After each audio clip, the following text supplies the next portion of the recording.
This morning, we're hearing new details from Minneapolis police after a deadly shooting inside a homeless encampment. It's the same one the city was set to evict in 24 hours, but decided to hold off for now. The shooting happened about 13 hours ago on 13th Avenue and East 23rd Street in South Minneapolis.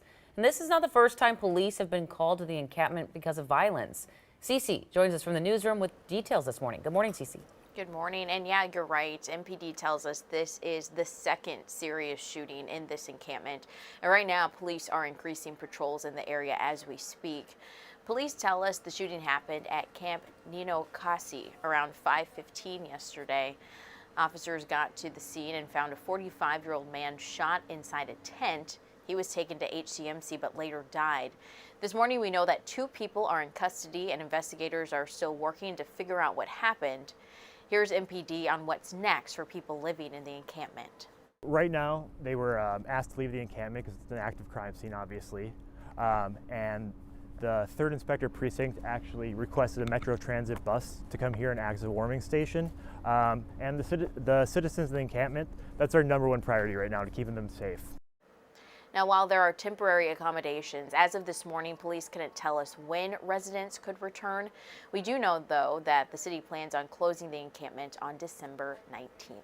Alicia. All right, Cece, thanks for that update. This morning, Minnesota's Hmong community is mourning the loss of an artist and activist, Tuzur Zhang. Now his heartbroken family and community are left searching for answers. I'm Jennifer Hoff. A well-known activist in the Hmong community has died. Tuzur Zhang's family saying he was kidnapped and murdered in South America and that they had been contacted about a ransom even. A Colombian newspaper reports Zhang was on a date and was later found stabbed. His brother says Zhang's impact helped bridge cultural divides through humor and art.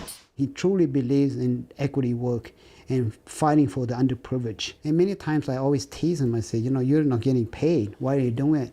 But it's what motivates him. The family is working with the police and embassy there, as well as Minnesota lawmakers who are helping bring Zhang's remains home.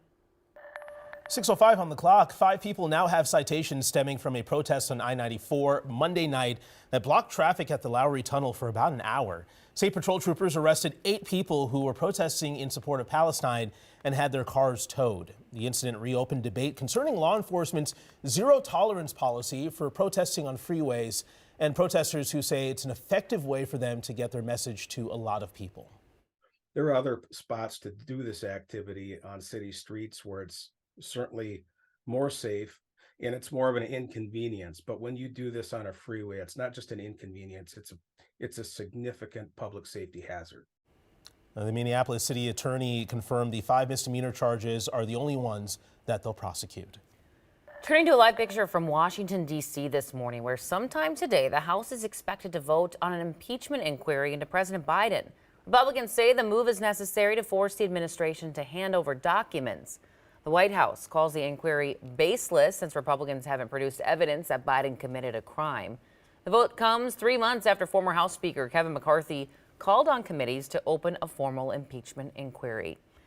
Staying in Washington, time is running out for Congress to pass funding for Israel and Ukraine.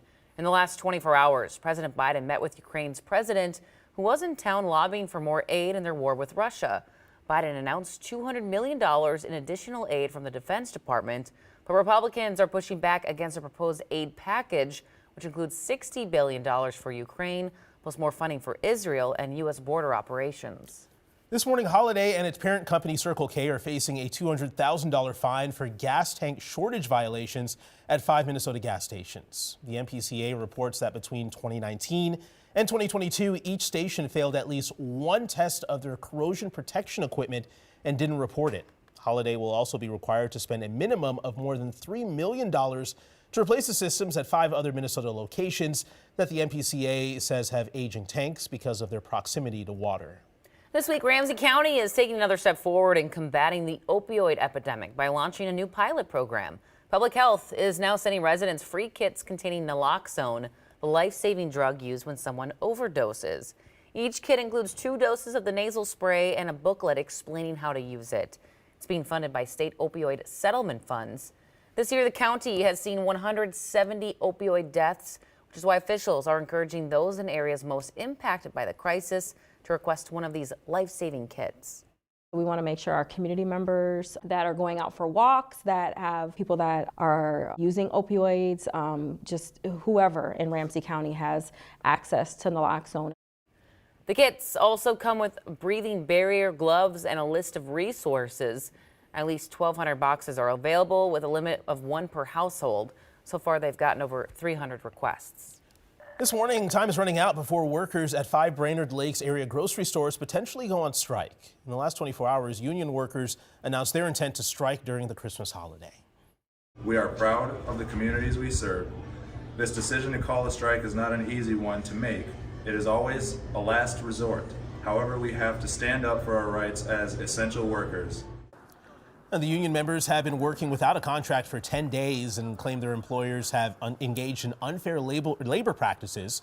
If an agreement isn't reached, then they intend to strike December 22nd through the 25th. Now, this would include the Cub Foods in Brainerd and Baxter, Super Value in Pequot Lakes, and Miners Super One Foods in Baxter and Crosby. And because the Cub stores mentioned our franchise, Cub Corporate told us they're not part of the negotiations.